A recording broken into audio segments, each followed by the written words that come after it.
Alors une petite vidéo sur le calcul d'une masse de CO2. Dans le référentiel, on vous demande de savoir faire ça, calculer la masse de dioxyde de carbone produite par unité d'énergie dégagée pour différents combustibles. L'équation de réaction et l'énergie massique dégagée étant fournie. Voilà ce que vous devez savoir faire. Alors, pour faire ça, on vous donne deux choses. On vous donne une équation qui est déjà équilibrée, et puis on vous dit l'essence par exemple c'est 44 mégajoules par kilogramme.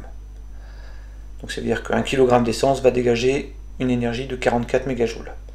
Et donc le but du jeu à partir de tout ça, c'est de déterminer quelle masse de CO2 va être rejetée par unité d'énergie, c'est-à-dire pour 1 mégajoule.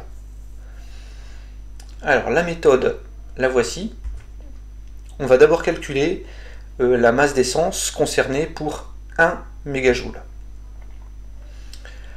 Donc ici, on a en donné que 44 mégajoules, c'est l'énergie dégagée par 1 kg d'essence. Combien d'essence on va avoir pour 1 mégajoule? Donc là, il faut faire une proportion, c'est un produit en croix. 1 fois 1 divisé par 44, et puis on va trouver la masse d'essence. Alors si on fait ça, on trouve 0,023 kg d'essence. Donc pour 1 mégajoule, on va avoir 0,023 kg d'essence. Une fois qu'on a cette masse d'essence, on va devoir calculer le nombre de moles que ça représente. Alors pour calculer le nombre de moles, il y a une formule. N, c'est le nombre de moles, égale petit m sur grand M. Donc petit m, c'est la masse d'essence, on vient de la calculer, 0,023 kg. Et grand M, c'est ce qu'on appelle la masse molaire. Alors la masse molaire, elle vous sera donnée. Ici, la masse molaire de l'essence, elle vaut 114 grammes par mol. Donc on va appliquer cette formule. Attention, parce que dans cette formule, la masse, elle est en grammes. Donc il faut convertir la masse de kilogramme en grammes. Donc on va avoir 23 grammes divisé par 114, ce qui va nous donner 0,20 mol. Donc ici, pour l'essence, les 0,023 kg, ça représente 0,20 mol. Maintenant, c'est le moment d'utiliser l'équation. On va devoir utiliser les coefficients qui sont dans l'équation. Alors ici, dans l'équation, on repère C8H18, ça représente l'essence. Donc on a 2 C8H18. Et de l'autre côté de l'équation, on a 16 CO2. Ça veut dire qu'il y a une proportion dans les quantités de matière.